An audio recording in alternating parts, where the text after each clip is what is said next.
Well, as much as it is presented as a voluntary act, and I just heard your presenter referring to how some people think it's an act of statesmanship, President Mugabe did not voluntarily resign. He was forced into this position. This was not his intention. He wanted to remain at the helm. He wanted to stand next year as the party's candidate. But as his support pillars were stripped away from him, firstly under the barrel of a gun and then through the confines of what his own party did to him and to those around him on Sunday, and then subsequently the impeachment process that was put in place, he really had no choice but to fall on his sword. One could argue, of course, that this has been a long time coming and is a long time overdue. At the age of 93, Robert Mugabe was well past his prime as a leader, and one only has to look at the charge sheet that his own party put up against him in terms of the impeachment, which indicated just how far he had fallen in the eyes of many of the people that had been praising him for nearly 4 decades. So what needs to be done now to ensure a smooth transition in Zimbabwe?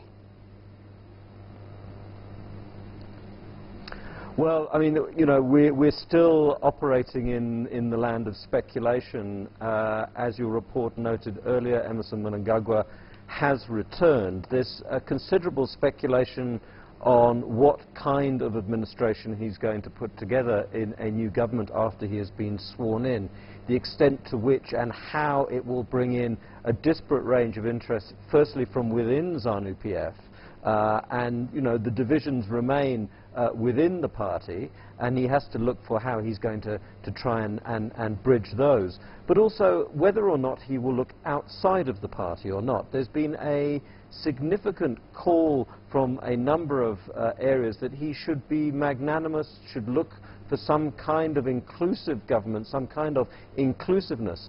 Others are talking about the possibility of a transitional arrangement. Again, your correspondent in Addis was talking about the journey to democracy.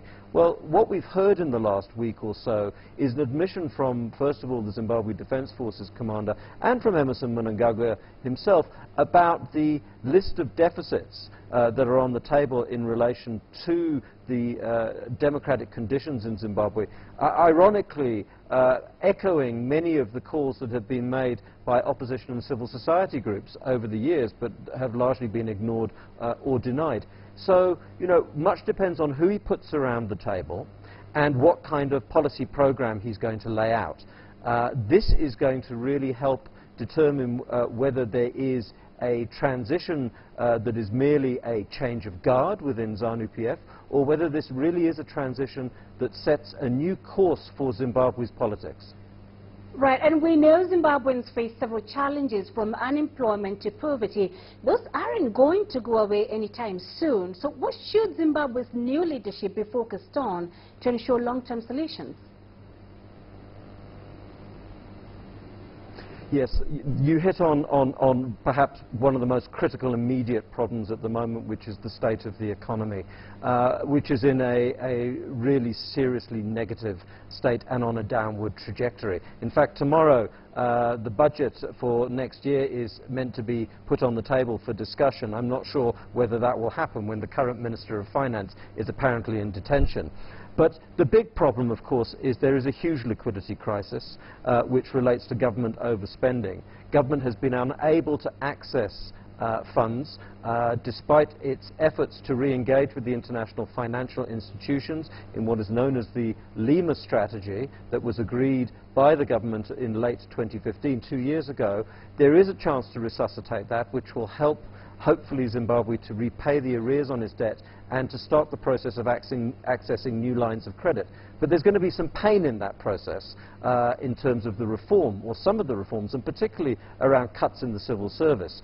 And this will have negative impact on the few remaining jobs in the formal sector of Zimbabwe. So one can expect, on the basis of economic formulas that are being put on the table for recovery, that there will be a certain amount of pain being felt by ordinary Zimbabweans. And this may well include some kind of devaluation of the currency. Even though they're using US dollars officially, we know that the money that is being largely traded through the electronic money system in the banks and through the bond notes is being traded at a particular rate which shows a hyperinflationary tendency at the moment, which of course means the purchasing powers of what is going into the Bank of ordinary Zimbabweans is slipping literally by the day.